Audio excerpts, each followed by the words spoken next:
Good morning, everyone. Welcome to the weekly show with Aditya. A half an hour show every Monday, Wednesday, and Friday in association with Dusra.net. This is episode 106 on the 28th of August 2019. We have a very special episode lined up for you today. So don't go anywhere and stay tuned to this network. Conflict of interest is a term that has become synonymous with cricket, especially in India. Ever since the match fixing scandal in the Indian T20 domestic championship, when the Supreme Court decided to take control of the affairs of the Indian Cricket Board, conflict of interest and role of the office bearers of the Indian Cricket Board have come into light. This is not the first time that we heard or saw a corruption scandal or a match fixing situation in India. It had happened in the year 2000. But why was the Supreme Court or anybody outside disinterested then? Well, there are two reasons. Because back then, the Indian Cricket Board wasn't the richest body, nor did we have broadcasters and sponsors of any special mention. It had shaken the foundations of cricket as far as we know the word cricket, but not enough for an external organization to have an impact. Yes, there were investigations by the relevant bodies, but apart from that, there were no structural changes. But in 2013, when the same match fixing, or in this case, technically we call it spot fixing, this scandal came into light, it shook everyone more than the match fixing scandal in 2000. Well, had they woken up in the year 2000, we wouldn't have had a match fixing scandal in 2013, and we wouldn't be talking about the age of office bearers, terms like cooling off period, conflict of interest, etc. And whether such scandals have hit other sports or not, I don't know. But why are we interested in cricket? For only one reason. Even if there is a reasoning to clean up the structure of the cricket board and have a wholesome change, the only reason anyone wants to be associated with cricket in India is the money associated with it, the commercial interest, the sponsors, and the Indian Cricket Board being labeled as the richest sporting body. This was what we call a semi-autonomous body. It could be called a private body, but with individuals who are involved with the government. But apart from that, let's say the sports ministry had no control over it. And this particular association had gone through multiple hordes of criticism from all corners, from the media, from normal individuals, how the body was rich. And while other sports associations or bodies struggle to pay a minimum basic fees to its players, the players who had decided to take up cricket and were involved with the Indian T20 Championship and other tournaments were being paid in billions with its sponsorship deals, broadcasting deals. But it wasn't until the 2013 spot fixing or match fixing scandals that one saw a reason to interfere and change the constitution and the structuring of this organization. But let's get back to our main focus, the conflict of interest, which is to avoid any instances of corruption and nepotism. And at this point, 4 Indian cricketers have been put on notice for holding various offices, out of which many could be office of profit. So Dravid, Tendulkar, Ganguly, and Lakshman have been caught in this web. In some cases, this seems logical, while in others, it is just inexplicable. So, as we all know, for a long time, Dravid has been groomed to head the National Cricket Academy, but he has been hit by the conflict of interest situation. He was the coach of the India under 19 and the India A teams, but also in one way he held an office of profit in the sense that he was the vice president of India Cements, which manages the Indian T20 League team Chennai, and therefore the board and the COA saw it pertinent and they appointed an ethics officer who would look at such situations. And now he has put a few individuals on his radar. While it all seems a good gesture to avoid any kind of clashes or any case of nepotism, but I am sure cricket is not the only sport where such an argument arises. There could be other sports where you could have coaches running their own academies and at the same time coaching the national level players, but then those sports bodies don't earn in billions. It wasn't about the fact that there was a match fixing scandal, it was about the fact that the match fixing scandal was found to be associated with cricket. And seeing this, everyone saw a golden opportunity and jumped on board. In Ganguly's case, he has been accused of being the mentor of a team in the Indian T20 League, also being a commentator as well as the president of a state cricket association. They dissolved the CAC, that is the Cricket Advisory Committee, consisting of these three individuals anyways, and we all know why those individuals did what they did. They eventually have to earn for a living, and maybe one source isn't enough to sustain their lifestyle, so they have to look at multiple sources. While this seems dubious, for me, I am fine as long as they do not breach a certain line. The fact that we look at Dravid as the coach or the head of the NAC, that we put our trust in him, it means that we do not trust other individuals to be as skilled, experienced, and talented as him and to be a great mentor to future sports persons. That in a way is also a faux pas. This was never about cleaning up a sports body. This was about being associated with a sports body which runs cricket, and the rest of the situation is a coincidence. Ben Stokes over the past week is the most trending topic in this particular sport, even more than the exploits of Jasprit Bumrah and Jofra Archer. There is a reason why is he compared again and again to Ian Botham. And while we add the complex term modern day sports to this particular era, we all understand what Ben Stokes has done and where he comes from. And in a generation where DRS has taken virtual control over the sport and how the 20 over format has influenced other formats, Ben Stokes showed if you, as they say, play the old school form of cricket, you can succeed.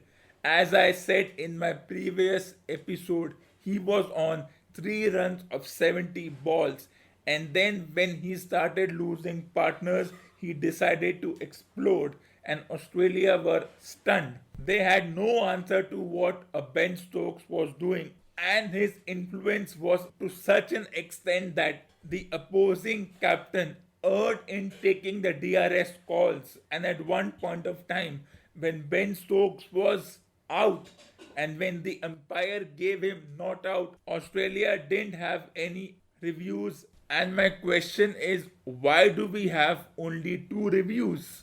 While the International Cricket Council decided that the teams will not lose a review if it's an umpire's call, they decided to do away with the resetting of reviews after a particular set of overs is completed. According to me, both rules should run parallelly. Means if it is umpire's call, the team does not lose a review, And if after, let's say, 80 overs, the reviews are to be reset and a team has one review left, they should add +2, means they will have three reviews. And if the other team has two reviews left, then by a simple mathematical calculation, the number of reviews should become 4. Now, there is a reason that why there are no multiple or unlimited reviews, because of the time factor, and often the team misuse the reviews for the sake of using them. And to avoid any exploitation of the situation, considering time as a factor as well as other possibilities, they decided not to have more than two reviews. I agree with this policy, but sometimes when a team takes a review and there is a very close call, means when the ball tracking trajectory shows the stumps missing by the barest of margins, we have to consider that it should not go into losing a review. And technicalities such as pitching outside leg should not be a factor in teams losing their review. We all understand that this ball tracking system is an AI and they are influenced by the decision of a human on the field.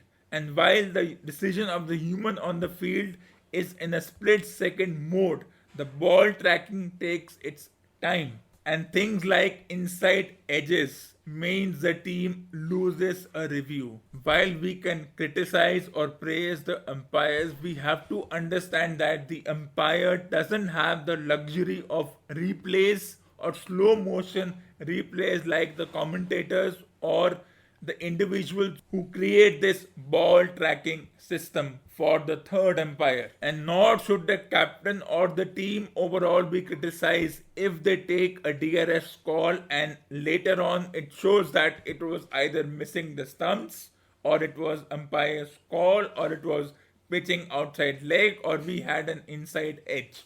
We have to be careful in these situations.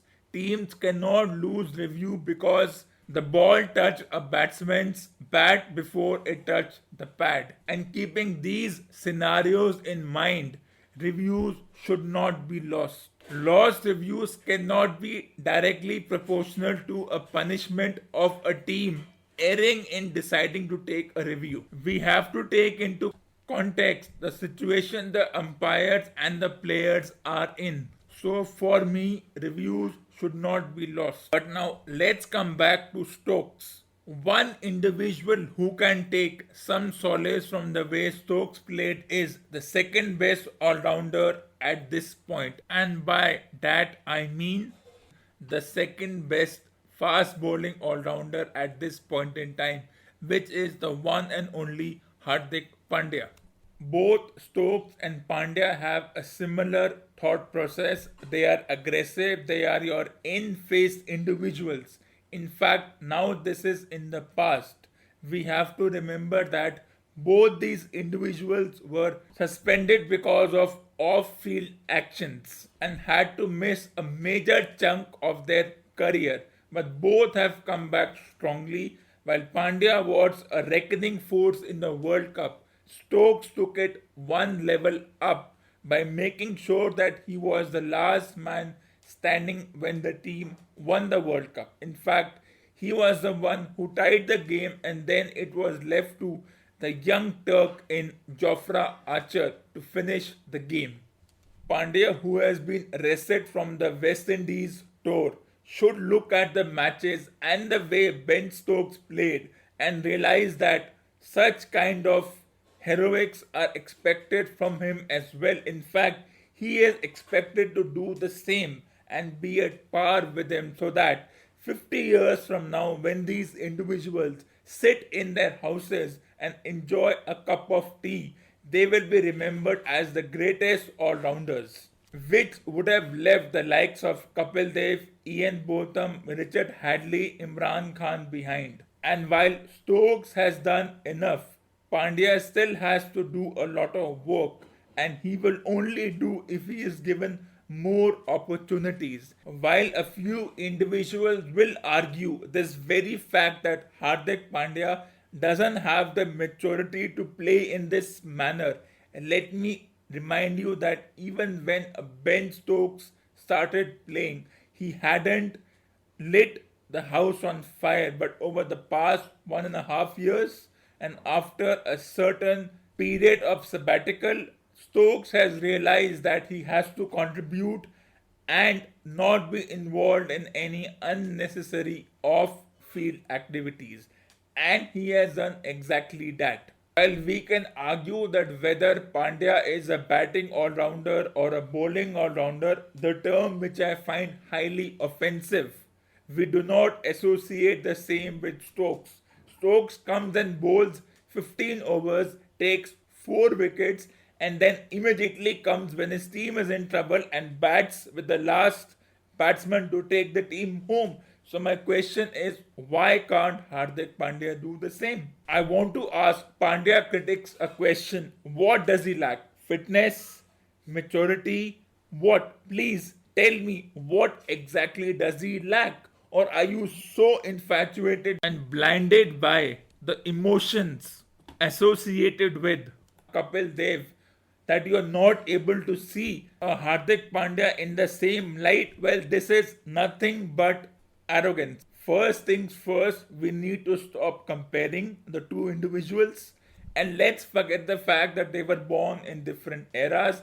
That is not even the focal point. We are concerned that Hardik Pandya can get injured at wrong times, and without providing any concrete proof, the guns that a Kapil Dev was never injured. Well, that is not a possibility. He is not a robot. He would have been injured, but it never came into national news. And the fact that 3.5 decades ago they used to play this sport once in 6 weeks or 6 months, compared today where they finish an entire tournament in 40 days, that also can contribute to injuries. And we cannot go back on the fact that there are too many cricket matches. That is not an excuse, and that cannot be a criticism.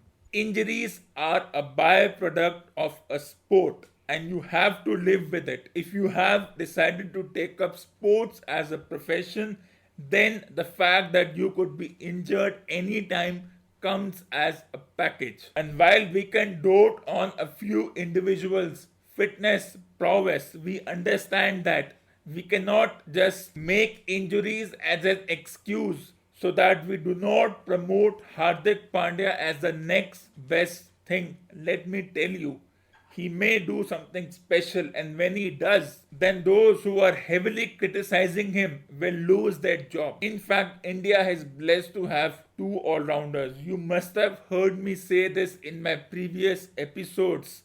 I will still designate Vijay Shankar as a proper all-rounder.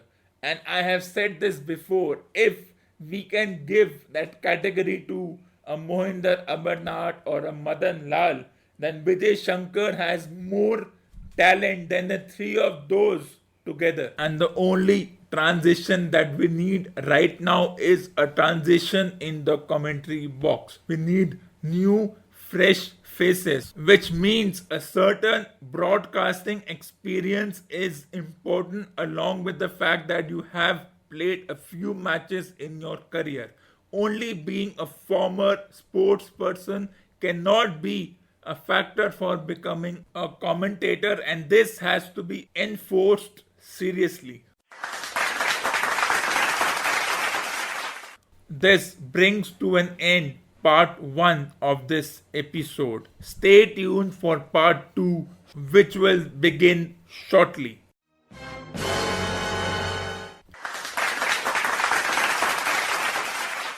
Welcome to part 2 of this great episode. As always, we will now focus on the world of WWE. The entire world of WWE depends on alliances, especially of individuals who were former rivals. Last week, I talked about the example of a Braun Strowman and a Seth Rollins coming together because they had a common rival in AJ Styles and the former tag team champions of Luke Gallows and Carl Anderson. and how Rollins and Strowman came together to win the tag team championship. But as I predicted, there is a twist in the tale. While these two individuals will defend their tag team titles against another unlikely pair of Bobby Roode and Dolph Ziggler on the same night, Seth Rollins will defend his Universal Championship against his tag team partner Braun Strowman. And after Brock Lesnar, Braun Strowman is one wrestler Seth Rollins does not want to face, especially not after you have partnered with him in a 15-minute grueling match. And this situation is going to be very, very interesting as to how these two first team together and then become opponents in a matter of 20 minutes. And will this situation even be applied to a Kofi Kingston? Means his tag team partners in Xavier Woods and Big E challenge him to a WWE World Championship match.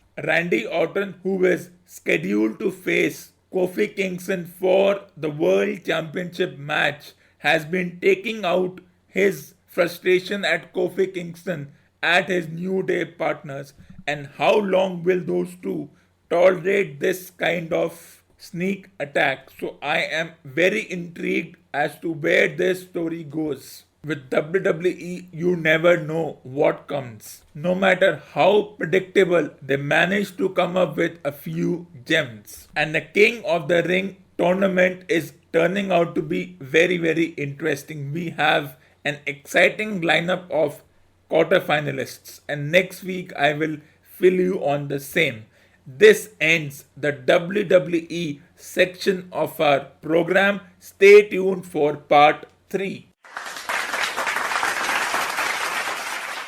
Welcome to part 3 of episode number 106. I had started a special review of the TV shows which focused on consultants, and we had talked about 2 TV shows, in Counsel and Psych.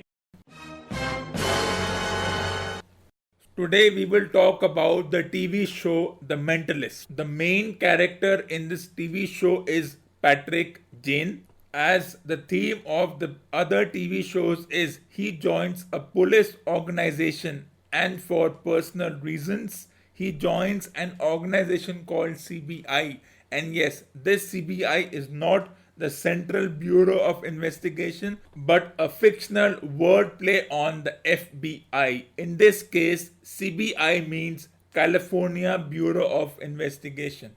They deal with all cases in California, means they have jurisdictional authority over other state and city police. And for this fictional program, this fictional police organization has the same powers as the FBI.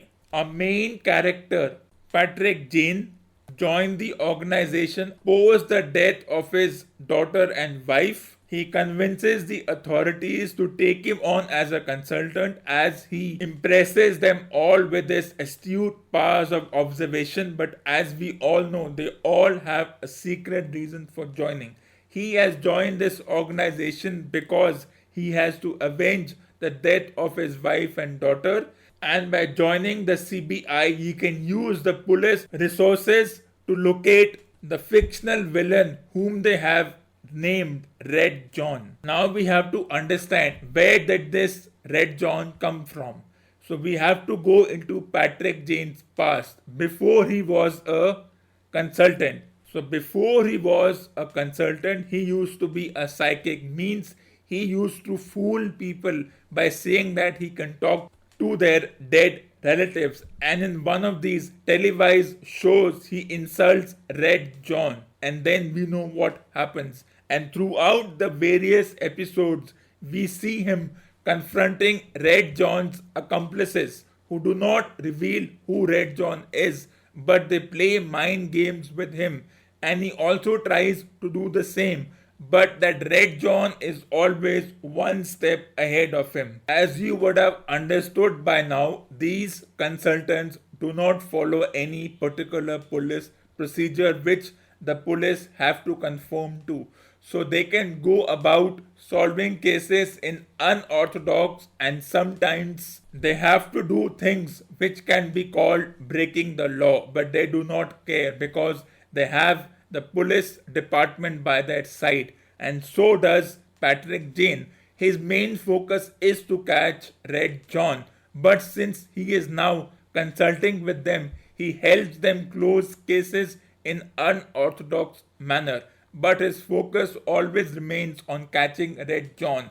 And like Castle and Psych, we also have a female lead detective. When Patrick Jane starts consulting with them, they do not take him seriously, but they look at him as a burden. But once they see his unorthodoxy in solving cases, they make him a member of their team, and every step he takes, they try to justify it and defend it. And slowly, as we know, there develops a relationship between the lead detective in Teresa Lisbon and Patrick Jane. The most interesting aspect of this character is how he plays mind games with the suspects and how the suspects often open up to him because this character comes across as a nice person and tends to empathize with the victims as well as the suspects. And then, once the suspect lowers their defense, they catch the guilty person. This ends part 3 of this great episode. I will be back very soon and we shall focus on our fourth consultant, Neil Caffrey from the White Collar.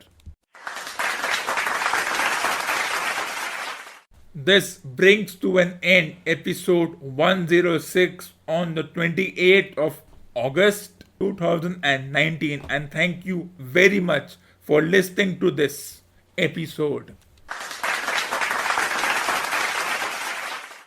Please send your valuable suggestions through your comments and audio recording to the email ID adityatheeditor@gmail.com. Please like and subscribe to my Facebook page and YouTube channel and stay tuned for the next episode.